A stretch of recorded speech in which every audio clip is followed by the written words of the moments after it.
কি ভেবেছিস আমাকে? কি ভেবেছিস? 7 দিনে 1.5 কোটি রিচার্জ বন্ধ হয়েছে, 3.5 কোটি কাস্টমার পোর্ট হয়ে গেছে, আর তোরা এখনো নাকে সর্ষের তেল দিয়ে ঘুমাচ্ছিস? অনুরাগ, অনুরাগ, হ্যাঁ স্যার।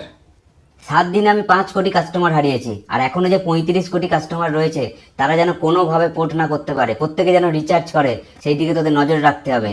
স্যার রিচার্জের দামটা বেড়ে যাওয়াতেই এই সমস্যাটা হচ্ছে। তোরা তাহলে কি করছিস? আমি যখন ফ্রিতে দিয়েছি, আমি ফ্রিতে দিয়ে কাস্টমারকে, আমি আমার ক্রেডিটে কাস্টমার নিয়ে এসেছি, অনেক কম পয়সায় কাস্টমারকে মোবাইলে ইন্টারনেট পরিষেবা দিয়েছি, যেটা অন্য কোনো কোম্পানি দিতে পারেনি। আর এখন তোদের অ্যাক্টিভিটিসটা দেখা, এখন আমি আমার রিচার্জের দাম বাড়িয়েছি তো কি আছে, তোরা এবার অ্যাক্টিভিটিস দেখা, তোরা এখন কি করেছিস তাহলে এতদিন ধরে কি স্যার করেছিস? রিচার্জের দামটা তো অনেক বেড়ে গেছে, তাই কাস্টমাররা সব পোর্ট করে নিচ্ছে, এতে তো আমাদের হাতে কিছু নেই স্যার।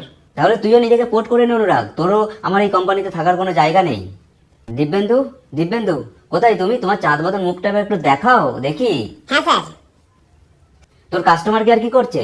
1.5 কোটি কাস্টমার যারা রিচার্জ করেনি এখনো পর্যন্ত, তাদেরকে কি কাস্টমার কেয়ার থেকে ফোন করা হয়েছিল? স্যার কাস্টমার কেয়ার থেকে কাস্টমারকে ফোন করলেই স্যার উল্টোপাল্টা সব কথা বলছে। কাস্টমার কেয়ার থেকে সেই কারণে আর কেউ কাস্টমারকে ফোন করতে চাইছে না স্যার। অজুহাত আমি শুনবো না দিব্যেন্দু, কোনো অজুহাত নয়, এবার তোমাদের কাজটা দেখাও। অনেক সহ্য করেছি, আমার ছেলের বিয়েতে 70,000 কোটি টাকা খরচ করেছি, সেই টাকাটা কিন্তু আমাকে রিচার্জ থেকেই তুলতে হবে, তাই আমি রিচার্জের দাম বাড়িয়েছি। আর তোরা যদি এখন ঠিক মতো কাজ না করিস তাহলে টাটা বাই বাই করে দে, তোদের মতো অকর্মণ্য লোকেদের আমার কোম্পানিতে কোনো স্থান নেই।